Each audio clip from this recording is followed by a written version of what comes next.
وذكر فإن الذكرى تنفع المؤمنين.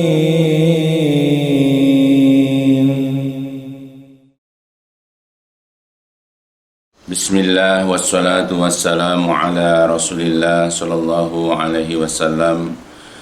Ayolah ikhwan rahimani wa rahimakumullah. Pada kesempatan kita kali ini, marilah sama-sama kita belajar tentang sebuah hadis yang pernah disampaikan oleh Rasulullah sallallahu alaihi wasallam, di mana hadis ini adalah termasuk perkara yang wajib kita ketahui, ya, karena ini adalah merupakan bahagian dari ajaran Islam, dan ini sangat penting untuk kita ketahui agar memberikan motivasi, agar memberikan dorongan, ya, kepada kita untuk dapat melakukannya. Rasulullah Shallallahu Alaihi Wasallam pernah bersabda di dalam sebuah hadis yang diriwayatkan oleh Imam Ahmad dari Abu Sa'id Al-Khudri radhiyallahu an. Beliau bersabda, "Ma min muslimin yad'u bida'watin laisa fiha ismun wa qati'atu rahimin illa a'tahu Allah biha ihda salas. Imma an tu'ajjala lahu da'watuhu wa imma ayyadakhiraha lahu fil akhirah wa imma ayyusrafa anhu minas su'i mislaha." Qalu idan nuksir, qala Allahu aksar. Jadi Rasul mengatakan, yang artinya, mami muslimin, tidaklah seorang muslim itu yad'u, berdoa, bidakwatin, dengan satu doa, laisa fiha ismun, selama tidak ada terkandung di dalam doa itu ismun, perbuatan dosa, atau juga qati'atu rahimin, atau juga memutuskan silaturahmi, illa a'tahullah, melainkan Allah akan mengabulkannya, biha, dengan doa itu, dengan ihda salas, satu dari tiga perkara. Imma, ada kalanya, antu ajjala lahu da'watu, ada kalanya Allah, ya, atau doanya itu disegerakan, doanya itu disegerakan untuk dikabulkan oleh Allah. Kemudian atau juga ada kalanya yaddakhiraha, ia menyimpan, menabung, ya, doanya itu, ya, fil akhirat, di akhirat nanti. Dan ada kalanya ayyusrafu anhu, dipalingkan dari dia, minasu, dari suatu keburukan, mislaha, yang senilai, yang sepadan, ia, dengan apa yang dia berdoa. Jadi Rasulullah SAW di dalam hadis ini memberikan suatu motivasi, memberikan suatu dorongan atau anjuran yang sangat untuk kita sebagai umatnya agar senantiasa berdoa. Dan setiap doa pasti akan dikabulkan, ya, selama di dalam doa itu tidak ada kandungan perbuatan dosa atau memutuskan silaturahmi. Allah Subhanahu wa Ta'ala juga sudah mengingatkan kepada kita di dalam Al-Quran, surat Ghafir atau surat Al-Mu'min. Allah mengatakan, a'udzubillahi minasyaitonirrajim, wa qala rabbukum ud'uni astajib lakum. Wa qala rabbukum, dan telah berfirman Rabb kalian, telah berfirman Allah, ud'u, berdoalah kalian, ni, kepadaku, astajib, niscaya aku akan mengijabah, niscaya aku akan mengabulkan, kum, kepada kalian, ya, niscaya aku akan mengabulkan doa-doa kalian. Itu janji Allah. Jadi di samping Allah memerintahkan, ya, kepada kita sebagai hambanya untuk senantiasa berdoa, untuk senantiasa memohon, ya, kepada Allah, Allah juga di samping itu menjanjikan untuk mengabulkan doa. Ya, jadi kita melaksanakan perintah Allah, biasakanlah berdoa. Ya, apalagi Rasulullah SAW sendiri sudah mengatakan dalam sebuah hadis, ad-du'a'u huwal ibadah, doa itu adalah ibadah. Ya, jadi dengan kita bermunajat, dengan kita mengutarakan keinginan kita kepada Allah, itu sudah dihitung berpahala karena doa itu ibadah. Adapun nanti cara pengkabulannya, ya itu adalah urusan Allah. Tapi dengan kita memohon, dengan kita meminta dengan penuh sangat, dengan bentuk kerendahan diri kita, dengan harap-harap cemas, kita berharap untuk dikabulkan, kita cemas kalau tidak dikabulkan, itu sudah melakukan suatu ibadah. Ya, setiap lafaz, setiap kata, setiap ungkapan kalimat yang kita ucapkan itu pasti akan mendapatkan ganjaran pahala. Ya, bahkan Allah Subhanahu wa ta'ala juga akan murka, marah kepada orang yang tidak mau minta kepada dia. Sebagaimana pernah diutarakan ya oleh Rasulullah sallallahu alaihi wasallam, beliau pernah mengatakan, "Malam yas'alillah yaghdab alaih." Jadi barang siapa yang tidak pernah meminta, tidak pernah memohon ya kepada Allah, yaghdab alaih, Allah murka, Allah marah kepada orang tersebut. Berarti dia orang yang sombong. Ya, dia tidak pernah merasa membutuhkan Allah. Dia tidak pernah merasa bahwa dia itu butuh kepada Allah. Maka orang-orang yang tidak butuh kepada Allah, Allah murka kepadanya. Maka sebagai seorang muslim yang baik, biasakanlah kita ya untuk menyisihkan, ya untuk meluangkan waktu. Jangan mencari waktu luang, tapi meluangkan waktu untuk berdoa. Carilah waktu-waktu yang mustajab. Carilah ya saat-saat yang mustajab, di mana ketika kita berdoa, ya Allah akan memperkenankan doa kita. Ya. Namun ketika kita berdoa ada ternyata penghalang-penghalang dari dikabulkannya doa. Ya, di antaranya di dalam hadis ini adalah ya laisa fiha ismun, selama tidak ada kandungan dosa di dalam doa tersebut. Dan juga selama tidak ada hubungan, yaitu tidak ada kaitan dengan masalah memutuskan silaturahmi. Ya, jadi selama doa itu tidak ada kandungan perbuatan dosa dan tidak ada tujuan untuk memutuskan silaturahmi, akan dikabulkan pasti. Doa kita pasti akan makbul seperti janji Allah di dalam Al-Quran. Ya, maka hindarilah dalam berdoa itu tujuan-tujuan kita, keinginan-keinginan kita untuk melakukan perbuatan dosa ataupun yang memutuskan silaturahmi. Atau kalau dalam sikap kita selama ini, dalam perbuatan kita ini ada suka kita berbuat dosa, ya, atau kita hidup dalam gelimang dosa, ya, atau kita gemar melakukan perbuatan dosa, atau di samping itu kita juga suka memutuskan hubungan silaturahmi kita kepada orang tua kita, kepada ya kakak dan adik kita, kepada om dan tante kita, kepada sepupu kita, pokoknya kepada kerabat, ya kita memutuskan silaturahmi.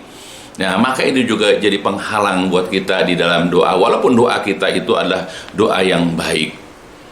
Ya, karena perbuatan dosa dan memutuskan silaturahmi juga adalah merupakan penyebab dari terhalangnya doa kita.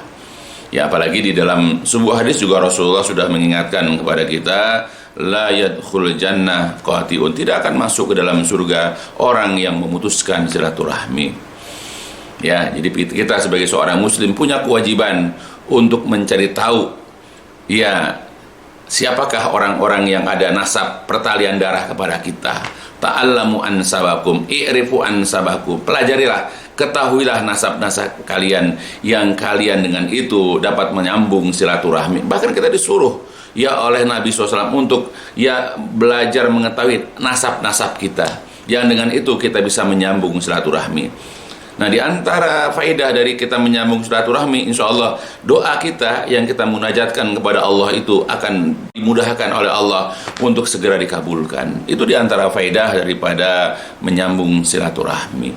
Maka maka kita kalau ingin berdoa, singkirkan dulu penghalang-penghalangnya, pencegah-pencegah dikabulkan ya doa tersebut. Di antaranya adalah hindari semua kemaksiatan atau perbuatan dosa, dan jangan kita suka memutuskan silaturahmi. Kalau kita sempat memutuskan silaturahmi dari sekarang, kita sambung kembali, yaitu silaturahmi yang telah terputus. Dan kemudian juga di sini memberikan pengajaran kepada kita bahwa doa itu pasti dikabulkan. Cuma cara pengkabulan Allah itu ada 3 hal yang harus kita pahami, yaitu imma antu ajjalalahu da'watu. Jadi ada kalanya doanya memang dikabulkan segera.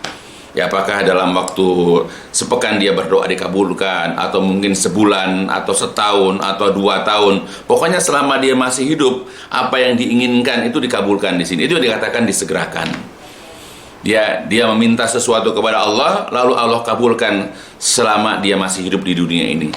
Ya, pokoknya selama dia masih hidup di muka bumi ini, Allah berikan apa yang diinginkan. Itu dikatakan antu ajala lahu da'watuhu. Tapi terkadang kita tidak seperti itu. Kadang-kadang kita sudah bertahun-tahun, ya kita berdoa, kita menginginkan sesuatu misalnya, sampai sekarang kita belum merasakan apa yang ya kita minta kepada Allah. Nah, wa imma, dan ada kalanya ayat dakhiraha lahu ya yaumal qiyamah. Ada kalanya Allah menyimpannya, Allah menabungnya untuk ya orang yang berdoa itu yaumal qiyamah, pada hari kiamat. Ya Allah tahu, ya Allah lebih tahu tentang kondisinya. Barangkali kalau Allah berikan apa yang kita minta, kita tidak mau berdoa lagi, atau kita menghindar, kita menjauh dari Allah. Makanya Allah sengaja menunda atau tidak mengabulkan di sini, tapi nanti di hari kiamat akan diberikan apa yang dia minta kepada Allah itu dengan balasan yang berlipat ganda. Allah sangat suka kepada orang yang meminta-minta kepada dia dengan penuh kerendahan. Ya, orang-orang yang selalu menjaga, orang-orang yang kontinu dalam berdoa, Allah suka. Ya, seperti dikatakan dalam hadis, inna ahabal a'malillah adwamuhu wa in qala. Sesungguhnya amalan yang paling disukai oleh Allah adalah yang paling kontinu walaupun sedikit. Jadi Allah suka ya kepada kita kalau kita merutinkan yaitu amalan, misal di sini doa walaupun cuma sedikit. Nah, yang dikhawatirkan kalau dikabulkan sekarang, kita tidak mau lagi ibadah karena kita sudah merasa tercukupi apa yang selama ini kita minta. Maka pada saat barangkali sekarang kita memohon kepada Allah sudah 5 tahun, sudah 6 tahun, sudah 10 tahun, belum juga datang apa yang kita minta, berbaik sangkalah kepada Allah. Barangkali Allah kalau memberikan di sini, ya kita akan menjauh dari Allah dan kita tidak mau berdoa lagi. Ya, maka barangkali nanti di hari kiamat Allah akan memberikan ya apa yang selama ini kita inginkan dalam doa kita. Namun ada kalanya juga yang ketiga ini, ya bentuk pengkabulan Allah yang barangkali kita tidak merasakannya. Ya, hanya orang yang memahami agama yang tahu bahwa sudah dikabulkan doanya. Apa itu? Yaitu ayyusrafa anhu minassu mislaha. Yaitu dipalingkan dia dari keburukan, dipalingkan dia dari sesuatu yang tidak menyenangkan yang semisalnya. Ya, barangkali pengkabulan doa ini sudah dikabulkan oleh Allah, tapi dengan cara Allah menghindarkan kita dari keburukan. Ya, barangkali kita ya pernah memohon kepada Allah agar kita diberikan alat transportasi untuk memudahkan kegiatan kita, untuk memudahkan kita ke masjid, untuk memudahkan kita menghadiri kajian-kajian, untuk memudahkan ya kita untuk bekerja barangkali. Tapi apa yang kita minta dari alat transportasi itu sampai sekarang belum dikabulkan oleh Allah. Barangkali kita sudah dikabulkan tanpa kita sadari, yaitu misalnya pada saat kita berdiri di pinggir jalan, tiba-tiba datang kendaraan dalam kondisi ngebut, lalu oleng ya kendaraan itu dan hampir menabrak kita, lalu kita refleks ya dengan izin Allah kita menghindar dan kita selamat.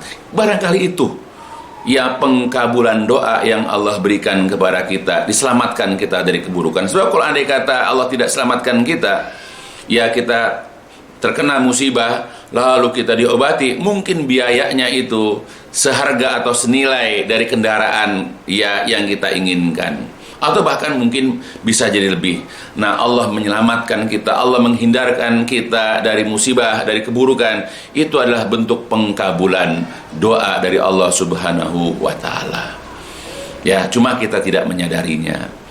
Ya, makanya bagi saudara-saudara yang selama ini suka gemar berdoa, memohon, meminta kepada Allah, ya pikirkan apa yang kita doa barangkali sudah dikabulkan oleh Allah, atau mungkin nanti Allah sempurnakan di hari kiamat, ya, dan seterusnya.